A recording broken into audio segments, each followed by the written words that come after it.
নমস্কাৰ, মই মোৰ সকলো জ্যোতিষ অনুৰাগীক মোৰ ফালৰ পৰা সম্ভাষণ জনাইছোঁ। মই ইয়াৰ আগৰ এটা ভিডিঅ'ত আপোনালোকক সুসন্তান প্ৰাপ্তি যোগৰ বিষয়ে কিছু কথা কৈছোঁ। গতিকে আপোনালোকে নিশ্চয় কিছু হ'লেও গম পালে। মুখ্য কথা হ'ল আজিৰ যোগটো মই আপোনালোকৰ লগত ঠিক এনে এটা খুব ভাল যোগ, কুণ্ডলীত থকা ভাল যোগ এটাৰ বিষয়ে কিছু কথা আলোচনা কৰিম। সেইটো হ'ল যান বাহন যোগ। কাৰণ প্ৰত্যেক মানুহৰে নিজাকৈ এখন চাৰিচকীয়া বাহন থকাটো বিচাৰে, প্ৰায় মানুহে বিচাৰে বৰ্তমান সময়ত। এইটো আপোনালোকে যি বুলিয়ে নকওক, ষ্টেটাছ চিম্বল বুলিয়ে কওক বা যিয়ে নহওক, আৰু লাগেও মানুহক, তাৰমানে বিপদে আপদে লাগেই এখন চাৰিচকীয়া বাহন। দুইচকীয়া বাহনৰ কথা মই ক'বলৈ যোৱা নাই, মই ক'ব গৈছোঁ চাৰিচকীয়া বাহন, যিটো যোগক আগতে আমাৰ কৈছিল যে হাতী ঘোঁৰা যোগ। যে পৰিয়াল এটাৰ হাতী বা ঘোঁৰা থকা মানে সেই পৰিয়ালটো আধ্যাবন্ত পৰিয়াল আছিল এটা সময়ত। সেই যোগটোকে এতিয়া আনি ফেলে কৰিছে কি যান বাহন যোগ। কাৰণ এতিয়াতো আৰু মানুহে হাতী বা ঘোঁৰাত উঠি ইফালৰ পৰা সিফালে নাযায়। গতিকে এখন চাৰিচকীয়া বাহন হ'লে কমচে কম আপদে বিপদে হঠাৎ ক'ৰবাত যাব লগা হ'লে সুবিধাজনক হৈ থাকে। কাৰণ বাইক বোলাৰৰ লগে লগে একজনৰ লগত পিছতে দুজন যাব পাৰে, কিন্তু চাৰিচকীয়া বাহন হ'লে সেইসকল জাতক জাতিকাৰ এটা সুবিধা হয়। কমচে কম লগত কাৰোবাৰ অসুখ বিসুখ হ'লেও লগত দুজন যাব পৰা অৱস্থা। আনফালে মানুহৰ ইয়াৰ পৰা নিজৰ বাহন এখন থাকিলে সময়ৰো বহুত ৰাহি হয়। গতিকে এই যান বাহন, এইকাৰণে এই যান বাহন যোগটো আপোনাৰ কুণ্ডলীত আছেনে নাই, যিসকল জাতক জাতিকাৰ কুণ্ডলীত এই যান বাহন যোগ থাকে, সেই জাতক জাতিকাসকলৰ এটাই ভাল কি, এই জাতক জাতিকাসকলৰ যান বাহন ক্ৰয় কৰিলেও বেছি বিশেষ অসুবিধাৰ সন্মুখীন নহয়। প্ৰশ্নটো তাতেই থাকিল। কাৰণ আপুনি লৈ আহিছে জন্মগতভাৱে, গতিকে আপোনাৰ এতিয়াতো হাতী ঘোঁৰা নালাগে, গতিকে এখন চাৰিচকীয়া বাহন। তাৰ বাহিৰেও কিছুমান দেখা যায় গাড়ী মটৰ ব্যৱসায়ো কৰে, ডাঙৰ গাড়ী কিবা একাধিক গাড়ীও থাকে, সেইটো এটা যোগৰ ভিতৰতে পৰে। তথাপি মই ক'ব গৈছোঁ যে যান বাহন যোগ বুলি যিটো যোগৰ কথা কৈছে, এইটো মুখ্যতঃ ভিত্তি কৰে আমাৰ চতুৰ্থ স্থানৰ ওপৰত। মুখ্যতঃ চতুৰ্থ স্থানৰ ওপৰত, কাৰণ আমাৰ চতুৰ্থ স্থানতে আমাৰ মিত্ৰস্থান, চতুৰ্থ স্থানতে আমাৰ যান বাহন,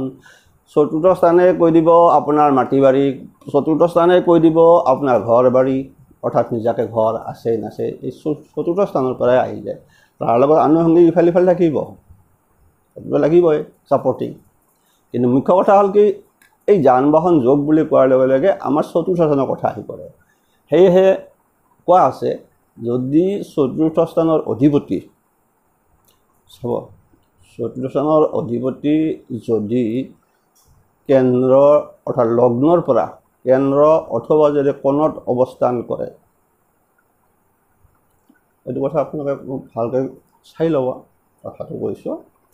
যে যদি আপোনাৰ চতুৰ্থ স্থানৰ অধিপতি লগ্ন সাপেক্ষে যদি কেন্দ্ৰ বা কোণত, কেন্দ্ৰ বুলি কোৱাৰ লগে লগে আমাৰ লগ্নস্থানটোকো ধৰা যাব। এই ক্ষেত্ৰত লগ্নস্থানটো হওক, কেন্দ্ৰ বুলি কওঁতে চতুৰ্থ স্থান, সপ্তম স্থান অথবা দশম স্থান। গতিকে আমাৰ কেইটা থাকিল, আমাৰ মোটামুটি আমাৰ চাৰিটা থাকিল। 1 নম্বৰ ঘৰ থাকিল, 4 থাকিল, 7 থাকিল আৰু 10 থাকিল। এইকেইটা কোৱা হয় আমাৰ কেন্দ্ৰস্থান কুণ্ডলীৰ। গতিকে এই 4টা স্থানত যদি থাকে চতুৰ্থপতি বা স্বগৃহী হৈ থাকে, তেতিয়াও কথা নাই, আৰু ভাল। অথবা কোণত থাকে, কোণ বোলে ত্ৰিকোণ, কোণ হ'ল পঞ্চম আৰু নৱম স্থান। লগ্ন সাপেক্ষে পঞ্চম আৰু নৱম স্থানক, নৱম স্থানটোকো আমাৰ কোণ স্থান ধৰা হয়, কোণ। গতিকে এই আপোনালোকৰ চাব পাৰে কুণ্ডলীত এই ত্ৰিকোণটো কেনেকুৱাকৈ হয়, নিজে গম পাব আপোনালোকেও। এইটো মই পিছত এদিন দেখুৱাই দিম। গতিকে আপোনালোকে এতিয়া কোৱা গৈছে, যদি কেন্দ্ৰ বা কোণত যদি থাকে, মুখ্য কথা অৰ্থাৎ যদি চতুৰ্থপতি যদি 1 নম্বৰ ঘৰ 4 নম্বৰ ঘৰ 7 নম্বৰ 5 নম্বৰ 9 নম্বৰ আৰু 10 নম্বৰ ঘৰত থাকে দশম ঘৰত থাকে তেনেহ'লে সেই জাতকৰ নিজস্ব ভাৱত যান বাহন হ'ব মুখ্য কথাটো সেইটোৱে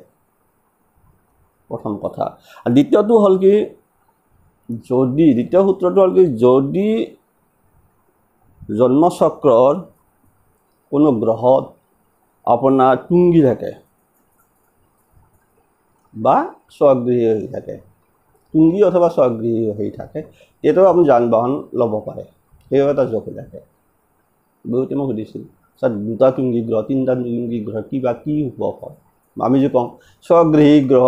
শুভ ফল প্ৰদান হয় অৰ্থাৎ স্বগৃহী গ্ৰহ যদি থাকে যায় লগ্নত মানে আপোনাৰ কুণ্ডলীখনত তেতিয়াও বা তুংগী হৈ থাকে গতিকে সেইটা আগতে কৈছোঁ গতিকে তুংগী যদি হৈ থাকে তুংগী গ্ৰহ থাকে কুণ্ডলীখনত এটাই থাকক বা দুটাই থাকক কথা নাই তেতিয়াও আপোনাৰ যান বাহন যোগ হয় এই জাতকৰো যান বাহন ল'ব পাৰে আপোনালোকক ক'লোঁ এইটো এটা মানে এইটো দ্বিতীয় সূত্ৰ অৰ্থাৎ এই তৃতীয়টোত কোৱা হৈছে যদি বলৱান শুক্ৰ আৰু চন্দ্ৰ যদি চাব শুক্ৰ আৰু চন্দ্ৰ যদি একেলগেও থাকে এটা ৰাশিত থাকে আৰু এইটো হ'ব লাগিব কেন্দ্ৰ বা কোণ এতিয়া হ'লেও সেই জাতকক বা জাতিকাৰ যান বাহন হ'ব যান বাহন যোগ হৈ থাকে আমি দেখোঁ যে কিছুমান পৰিয়ালত একাধিক যান বাহন থাকে প্ৰশ্ন আহে আমি এখন যান বাহনৰ কাৰণে চিন্তা কৰোঁ আৰু কিছুমান পৰিয়ালত দেখিব আপোনাৰ একাধিক যান বাহন থাকে 3-4খনলৈকে যান বাহন থাকে আমি ভাবোঁ যে কি নহয় আৰু সুন্দৰভাৱে চলি থাকে কোনো এখন গাড়ীৰো একো অসুবিধা নাই প্ৰত্যেকে ভায়েকৰ আছে দেউতাকৰ নিজা প্ৰত্যেকৰে থাকে কণ্ডিশ্যনটো চাব কিন্তু আপোনালোকৰ এই ক্ষেত্ৰত কথা হ'ল কি এইবিলাক যোগ থকাৰ পিছতো এই যোগটোতো পাই যে আপোনাৰ গাড়ী থাকিব একাধিক যেতিয়া বুলি কৈছোঁ সেই যোগটোৰ ক্ষেত্ৰত আহে কি কৰে সেই পৰিয়ালটোৰ কোনোবা এজন মুৰব্বী লোক হয়তো এই ডাঙৰ ল'ৰাটোৰো হ'ব পাৰে হয়তো মায়েকৰো হ'ব পাৰে দেউতাকৰো হ'ব পাৰে যি যোগ কোনোবা এটা যদি থাকি যায় তেতিয়া পৰিয়ালটোত একাধিক যান বাহন হ'ব আৰু সেইসকল ব্যক্তি হ'ব যিসকল ব্যক্তিৰ আপোনাৰ দশম স্থানৰ অধিপতি যদি একাদশ স্থানত বহি থাকে একাদশটো আমাৰ সাফল্য দশম কৰ্ম বুলি কওঁ যদি হৈ যায় আৰু সেই পিতৃস্থানো হয় গতিকে তাত যদি দশমপতি যদি একাদশ ঘৰত থাকে অথবা একাদশপতি যদি দশম ঘৰত থাকে সেই জাতক বা সেই পৰিয়ালত একাধিক যান বাহন যোগ সূচিত হৈ থাকে আমি বহুতে ভাবোঁ যে আমাৰ এখন গাড়ী কিনাৰে হাহাকাৰ কিছুমান পৰিয়ালত দেখিব আপোনাৰ 3-4খন গাড়ী দৌৰি আছে সুন্দৰভাৱে দৌৰি আছে কাৰো একো নাই মুখ্য কাৰণ সেই পৰিয়ালটোত কোনোবা এজনৰ এই যোগটো আছে এই মই ক'লোঁ চতুৰ্থপতি কেন্দ্ৰস্থানত থকাৰ বাহিৰেও যিখিনি প্ৰথম ক'লোঁ বাহিৰেও সেই জাতক বা জাতীয় কোনোবা এজনৰ সিহঁতৰ সেই পৰিয়ালটোৰ এই দশম স্থানৰ অধিপতি একাদশত বহি আছে একাদশৰ অধিপতি দশম স্থানত বহি আছে গতিকে যদি কুণ্ডলীৰ মহিগৰ আগৰ 3টা সূত্ৰৰ লগত সংযোগ থাকি যদি তাৰ বাহিৰেও আৰু যদি দশমপতি আৰু একাদশপতিৰ মাজত যদি এনেকৈ যদি প্লেছ হয় বিশেষকৈ দশম আৰু একাদশ কিন্তু আনফালে আৰু এটা যোগত কিন্তু আছে সেইটো আৰু অত্যন্ত শুভ যোগ সেইটো হ'ল আপোনাৰ দশমপতি নৱম স্থান নৱমপতি দশম স্থানত থাকিলে এইটো প্ৰবল ৰাজ্য সেইবিলাক ব্যক্তিৰো হ'ব কথা আছে তাত সেইটো ক'ব নাযাওঁ কিন্তু কথা হ'ল এইটো হ'ল একাধিক যান বাহন যেতিয়া যোগ বুলি ক'লে এইটোকে সূচায় বিশেষকৈ গতিকে আপোনালোকে গম পালে নিজৰ কুণ্ডলীখন চাই ল'ব তাৰ বাহিৰেও এটা কথা এটা মই কৈছিলোঁ আপোনালোকক যে আজিকালি দেখা যায় দেখাত দেখিত গাড়ী কিনে চাব মই যি ক'লোঁ কোনোবাৰ 4খন গাড়ী চলাই আছে, কোনো একো অসুবিধা নাই, সমস্যাৰ সৃষ্টি হোৱা নাই, পূৰণ হৈ গৈছে, গাড়ী চেঞ্জ কৰিছে, বিক্ৰী একোৱেই নহয়, আছো কাৰণে গাড়ী। আৰু কিছুমানে গাড়ী কিনিছে, আপোনাৰ গাড়ী কিনাৰ পিছৰ পৰা সমস্যাই লগ দি আছে। যদি এইকেইটাৰ ভিতৰত যদি নাথাকে, সংযোগৰ ভিতৰত নাথাকে, আপুনি যান বাহন ল'লে সঁচা, কিন্তু আপোনাৰ সমস্যাৰ সন্মুখীন হৈ থাকিব, বিভিন্ন সমস্যাৰ সন্মুখীন হৈ থাকিব। আপুনি ল'ব পাৰিব সমস্যা, মানুহ কি ল'ব নোৱাৰিব, টকা পইচা থাকিলে সকলোৱে ল'ব পাৰে, এতিয়া লওক, কিন্তু সমস্যাটো কিন্তু আপুনি ভুক্তভোগী হ'ব। ঠিক কোৱা আছে যে এনেকুৱা যে আপুনি আৰু গাড়ী আপোনাৰ এনেকুৱাকৈ আপোনাৰ যেতিয়া থাকিব য'ত যে আপোনাৰ গাড়ীৰ তেল শেষ হ'ব হৈছে, কিন্তু আৰু 1 কিলোমিটাৰ পিছতে আপুনি পেট্ৰল ডিপু এটা পাব। যিসকলৰ এনেকুৱা যোগ নাই, সেইসকলে গাড়ী কিনিলে সেইসকলে 1 কিলোমিটাৰ আগত গাড়ীৰ পেট্ৰল নহ'ব, গাড়ীখন ঠেলিয়াই নিব লগা হ'ব। সমস্যাটো ৰাখি ৰাখি সমস্যা আহি যাব, আপোনাৰ গাড়ী ধুনীয়াকৈ গুচি যাব, কিন্তু যাৰ নাই সেইসকলো গাড়ী লৈছে, সেই গাড়ী লাহেকৈ খালত পৰিব পাৰে, এইটো গাছত খুন্দাব, মানুহ নমৰে, কাৰণ কোনোবা হয়তো সেইটো বেলেগ বিষয়, কিন্তু কথা হ'ল কি, ঠিক এনেকুৱা কিছুমান সমস্যাৰ সন্মুখীন কিন্তু হ'ব, আৰু হয় দেখা যায়। এইকাৰণে যান বাহন যোগটো আপোনালোকে নিজে চাব। কিন্তু মই আকৌ নকওঁ যে আপোনাৰ যোগ নে নিকিনিব, সেইটো নকওঁ, কাৰণ আপোনাৰতো কোনো খবৰ নাই, আৰু আপোনাৰ ঘৰ পৰিয়াল 4টাৰ কোনোবা এটা নিশ্চয় থাকিব। গতিকে গাড়ীখন যাৰ নামত যাৰ আছে তাৰ নামত গাড়ীখন লওক, তেতিয়া সেইটো লাগে তাৰ বয়স আপোনাৰ 2 বছৰো হওক। কিছুমান আছে জন্মগত আহি গৈছে, এতিয়া মাক দেউতাকৰ নাই, কিন্তু ল'ৰাটোৰ আছে, কিন্তু আমি গাড়ীখন দেউতাকৰ লগত ল'লে নহ'ব, সেই ল'ৰাটোৰ নামত লওক, দেখিব আপোনাৰ গাড়ীখন ধুনীয়া, কাৰণ সেই গাড়ীখন টানিছে কিন্তু এই ল'ৰাজনে, এই যি 2 বছৰ হৈছিল এই ল'ৰাজনে টানিছে গাড়ীখন,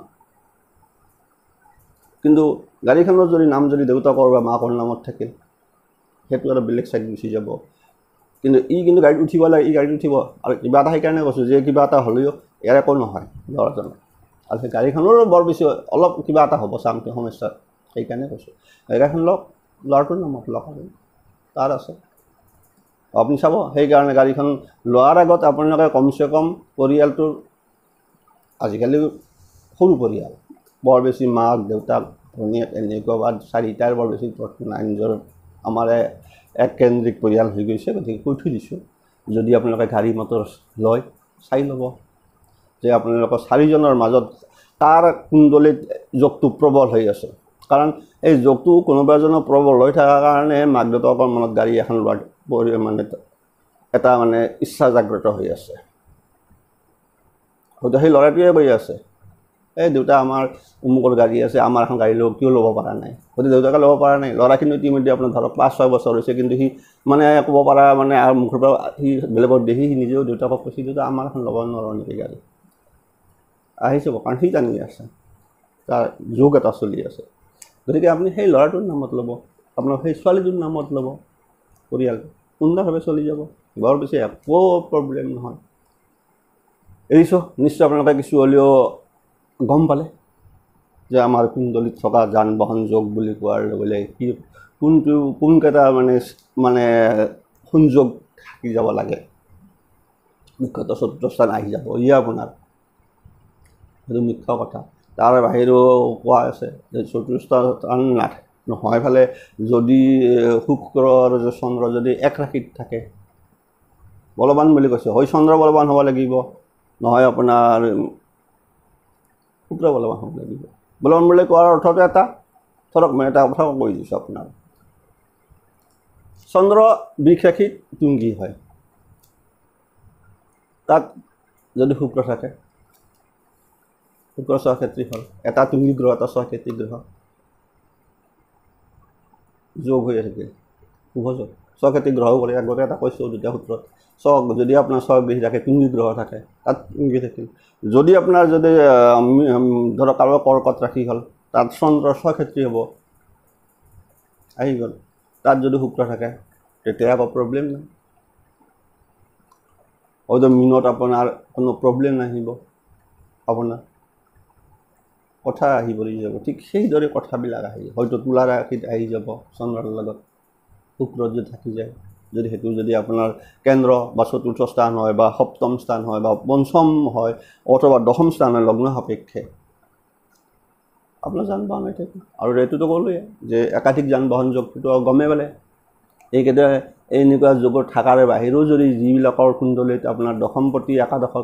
একাদশপতি দশমত যদি বহি আছে এইগিলা পৰিয়ালত একাধিক যান বাহন ভাল যান বাহন যাক কয় সেইবিলাক কথা এৰিছোঁ গতিকে যিসকলে নতুনকৈ চাই আছে কৈছে ছাবস্ক্ৰাইব কৰিব একো নাই ঠিক এনেকুৱা কিছু কিছু কথা সৰু সৰু কথা কিন্তু জানিব লগা কথা নিজৰ এটা ভাল কৈ থৈ দিলোঁ সকলোৰে ভাল হওক বুলিয়ে কৰি আছোঁ ভিডিঅ'বিলাক কিছু কথা